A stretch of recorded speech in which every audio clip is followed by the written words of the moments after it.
Hi guys, welcome back to another video. In the last video, we actually went through what are the Amazon fees and four kinds of fees we went through. And at the end, we also reviewed what are the kind of margins Amazon gives us back. Now, in my LinkedIn, a couple of folks asked me that how about our own fulfillment? Like if we want to fulfill orders ourselves to the customers, can we do that? Simple answer is yes. Now the deeper layer of question is like, does that help you to stay competitive on Amazon, and what are the difference between your fulfillment and Amazon's fulfillment charges overall? So for that, we will again jump to my laptop screen, in which we will be going through a comparison of Amazon's fulfillment versus our fulfillment, some of the benefits our own fulfillment have, and some of the disadvantages as well. So let's get started. I'm back to my usual screen, in which I went through this tabletop mini tripod with hand grip, which is excellent product, by the way. I have used it for a year now. So item price is $19.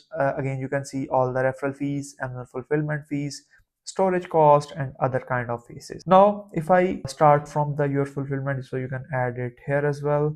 So item price is $19. Since we are not charging on shipping, because we want to keep the prices exactly same as we have with Amazon. So the next thing is what kind of referral fees. The good thing is there is no difference between referral fees is between if you do FBA or FBM, your own fulfillment. So there is no difference at all. The first difference among both FBA and FBM would be the fulfillment cost. So we looked at that Amazon's fulfillment cost was close to $4.6, $5.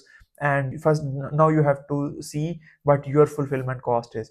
Normally, I have seen that Amazon is usually $1 to up to $3 even cheaper than compared to the your own fulfillment. But you can definitely go ahead, check with your courier. Maybe you're using USPS, UPS, or DHL, whatever you're using. I actually tried to look into UPS shipping calculator. I took one example in which I went with both central states, for example Texas and Oklahoma. So I entered exactly the same lengths, widths, and height, and then the weight. And if I'm clicking on the get quote here, it will load up shortly. But in the meantime, let's also go to one of the eastern side as well. So I have also, for example, if we are shipping from New York to Florida, let's see what are the quotes here. So let's see.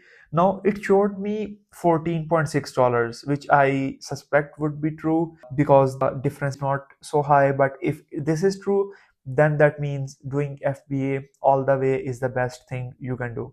Now if I look at this thing as well, it also gave me $16 and $50. So probably we should not rely on the online sources, but if it is true, then that means FBA is the best option. Now for one of the apparel sellers we are doing, it is usually, let's suppose if Amazon is costing us $5, they cost us like the UPS or USPS usually our own fulfillment cost us around $7, close to $7. So for the moderate number, I think I will go with 6.50. This is where I see most of the time things changing up. Now again, your storage. So since you are not using FBA, you will have to pay up for the storage of that stock. Now there are a lot. I have worked with plenty of brands who have their own warehouses. They are storing the stock at their own places. So if you are one of them, you can keep it at 000. But if you have to pay the storage cost to the some of the warehouse, or you have some guys managing the stock, so you can add the storage fees here. At this moment, just to stay on the most of the brands I have worked since have their own storage fees, I will give this a bit of margin to the your own fulfillment. Now if you look at it closely, that Amazon fees is $19, then revenue again $19. Now Amazon's fulfillment in this case, in this specific case, is the cost is $12.19, and our own fulfillment cost is $13.35. Usually our own fulfillment cost would be much higher, close to 15, 16, even depending upon your situation, but I'm just assuming it. Now towards the net profit, you can already see that Amazon is giving us a lot better margins compared to your own fulfillment. Again, we have used very best case scenarios in which we have ignored the high, like the absolute crazy fulfillment fees.